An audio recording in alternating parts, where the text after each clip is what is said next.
by forever dissociative mental disorder specialist infinitist beneath the surface of the protective parts of trauma, survivors, there exists an undamaged essence, a self that is confident, curious, and calm, a self that has been sheltered from destruction by the various protectors that have emerged in their efforts to ensure survival. Once those protectors trust that it is safe to separate, the self will spontaneously emerge, and the parts can be enlisted in the healing process. Dissociation is the common response of children to repetitive, overwhelming trauma and holds the unattainable knowledge of out of awareness of the losses and the emotions engendered by the assaults on soul and body cannot, however, be held indefinitely in the absence of effective restorative experiences. The reactions to trauma will find expression as the child gets older. He will turn the rage in upon himself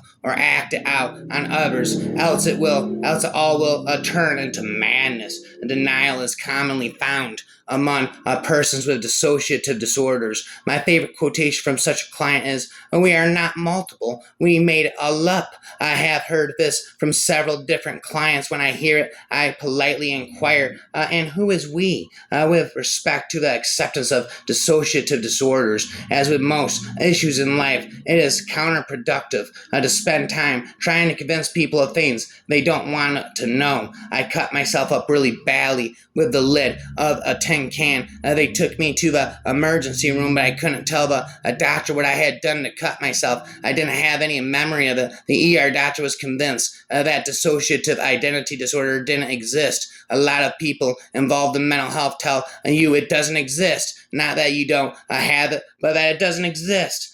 Dissociative reaction. This reaction represents a type of gross personality, a disorganization, the basis of which is a neurotic disturbance, although a diffuse dissociation seen in some casts may occasionally appear psychotic. The personality disorganization may result in aimless running or freezing. The repressed impulse giving rise to the anxiety may be discharged by or deflected into various symptomatic expressions such as depersonalization, dissociated personality stupor, fugue, amnesia, dream state, somnambulism, etc. The diagnosis will specify symptomatic manifestations. These reactions must be differentiated from schizoid personality, from schizophrenic reaction, and from analog symptoms and some other types of neurotic reactions. Formerly, this reaction has been classified as a type of conversion hysteria. That issue here is the extent of dissociation and amnesia and the extent of which these fragmentary aspects of personality can take executive control and control function. Sure, you and I have different parts to our mind. There's no doubt about that, but I don't lose time to mine. They can't come out in the middle of a lecture and start acting 7 years old. I'm very much in the camp that says that we are all multi-minds, but the difference between you and me and a multiple is pretty tangible. Those are clearly interesting questions, but that area and the clinical aspects of dissociation and multiple personalities beyond anything the foundation is actively, that's a real problem. Let me tell you why that's a problem. Many of the people that have been alleged to have false memory syndrome have diagnosed dissociative disorders. It seems to me that fact that you don't talk about dissociative disorders is a little dishonest, since many people whose lives have been impacted by this movement are MPD or have a dissociative disorder. To say, well, we only know about a repression but not about dissociation or multiple personality seems irresponsible.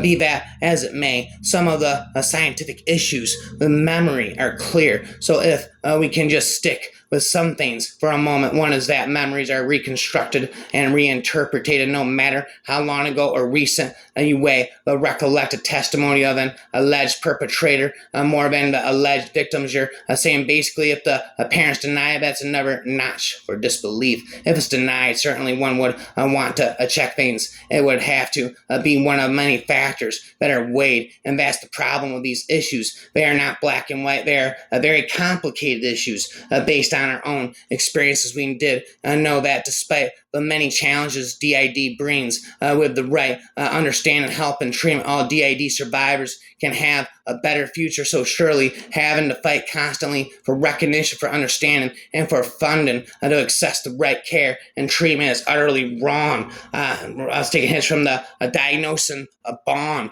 Diagnosing dissociation does not make it happen, and denying it does not make it go away. There needs to be a nationwide awareness program for all NHS staff to educate them about dissociative disorders. Diagnoses need to be more obtainable within the NHS. People's life should be placed ahead of funding restraints and bureaucratic red tape. The serious study of dissociated minds will allow us to map out the basic neurologic networks that will shed light on what constitutes as normal personality. Even among professionals, beliefs about dissociation, DD, often are not based on the scientific literature. Multiple lines of evidence support a powerful relationship between dissociation, DD, and psychological trauma, especially cumulative and our early life trauma, spent in the Bahamas, spent psychological diagnosis forever.